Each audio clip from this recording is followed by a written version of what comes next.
जरा आगे बढ़े, हनुमानगढ़ से एक बड़ी खबर आप जान लीजिए, जहां एथेनॉल फैक्ट्री के विरोध में महापंचायत हुई है।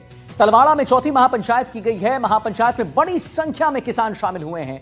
आंदोलनकारियों और प्रशासन के बीच वार्ता हुई है। आंदोलनकारियों की वार्ता विफल रही है। एमओयू रद्द करने और केस वापस लेने की मांग उठ रही है। वार्ता विफल होने पर वापस लौटे आंदोलनकारी। टिब्बी में अंतिम महापंचायत की घोषणा हो गई है। 23 मार्च को अंतिम महापंचायत का ऐलान किया गया है। महापंचायत के बाद जयपुर कूच की भी चेतावनी यहां दी गई है।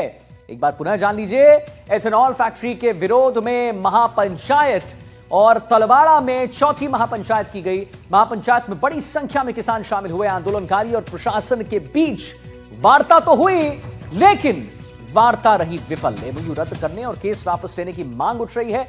वार्ता विफल होने पर वापस लौटे हैं आंदोलनकारी और टिब्बी में अंतिम महापंचायत की घोषणा हो चुकी है। आज महापंचायत के अंदर हमारी वही दो मांग थी। नंबर एक मांग तो कि फैक्ट्री के एमओयू को रद्द करो और मुकदमे वापस लो। लेकिन वार्ता के अंदर है, जो प्रशासन कभी चल करके टिब्बी नहीं आता था, आज वो प्रशासन 10 बजे से लेकर के लगातार 3 बजे तक संघर्ष समिति का इंतजार करते रहे। 10:30 बजे संघर्ष समिति को डॉक्यूमेंट भेज दिया था कि आप वार्ता के लिए आमंत्रित हो। बातचीत में कलेक्टर ने मुख्य रूप से स्पष्ट कहा है कि फैक्ट्री कोई भी सूरत में यहाँ नहीं लगेगी, लेकिन लिखित अभी तक नहीं दिया है। आज जो कागज दिया है वो सिर्फ गादर बांधड़ा है। 23 तारीख को इसीलिए अगली डेट दी है।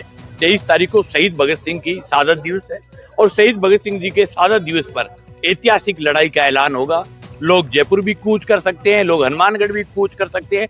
कोई ऐसा कार्यक्रम होगा कि 23 तारीख को इस लड़ाई का अंत होगा। संघर्ष समिति और आम लोगों के राय मशवरे के बाद एक निर्णय लिया गया कि आने वाली 23 मार्च, जिस दिन हमारे आजादी के शहीद, हमारे रियल हीरो शहीद आजम शहीद भगत सिंह जी का शहीद दिवस है, उस दिन पूरे क्षेत्र के लोग एक तांडव करेंगे। आने वाली 23 मार्च को टिब्बी एसडीएम कार्यालय का घेराव किया जाएगा। ये जो प्रशासन के लोग वो बोलते हैं हमारे हाथ में कुछ नहीं है, तो फिर चलो इनके हाथ में कुछ नहीं है तो फिर सीएम साहब के हाथ में तो कुछ ना कुछ होगा। तो उस दिन हम बिल्कुल जयपुर कूच करेंगे। सीएम साहब के जो बंगला है, जो कोठी है भजन लाल जी की, उसका घेराव करेंगे। और भरतपुर से एक बड़ी खबर जान लीजिए, जहां मोती महल में रियासतकालीन झंडा फहराया गया है। 13 फरवरी से पहले ही मोती महल में फहराया गया है झंडा। पूर्व कैबिनेट मंत्री विश्वेंद्र सिंह ने झंडा फहराया है। सोशल मीडिया पर पोस्ट देकर जानकारी दी है। सोशल मीडिया पर विश्वेंद्र सिंह ने पोस्टर जो है वो जारी कर दिया है। 13 फरवरी को झंडा फहराने का ऐलान किया गया। भरतपुर पूर्व राज परिवार के सदस्य हैं विश्वेंद्र सिंह।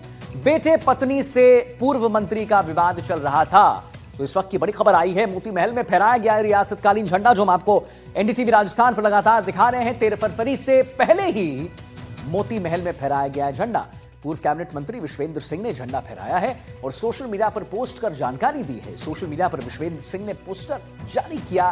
13 फरवरी को झंडा फहराने का ऐलान भी इन्होंने किया था। ये देखिए, वो जो पोस्ट है उसकी भी हम आपको एक झलक दिखा रहे हैं। बेटे पत्नी से पूर्व मंत्री का विवाद चल रहा है, तो झंडे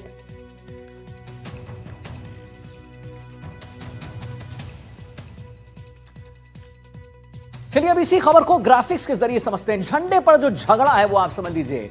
मोती महल पर लगे झंडे पर विवाद हो रहा है। यहां पर आप देख सकते हैं भरतपुर राज परिवार में विवाद चल रहा है। विश्वेंद्र सिंह की पत्नी और बेटे ने तिरंगा लगाया है। तो फिर से समझिए, विश्वेंद्र सिंह की पत्नी और बेटे ने तिरंगा लगाया है। रियासतकालीन झंडे की जगह यह तिरंगा लगाया हुआ है। यह भी जान लीजिए, रियासतकालीन झंडे की जगह तिरंगा लगाने पर विवाद हुआ है। यही है विवाद की वजह। और विश्वेंद्र सिंह ने विरोधियों को चुनौती दे दी थी, पूरी तरह से चुनौती दे दी थी। 13 फरवरी तक पुराना झंडा लगाने को कहा गया था।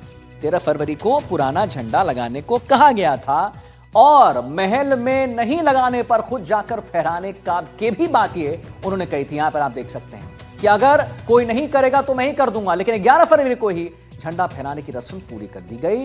विवाद के चलते भरतपुर में क्या हुआ है ये जरा देखिए। विवाद के चलते भरतपुर में सुरक्षा व्यवस्था की मांग उठ रही है।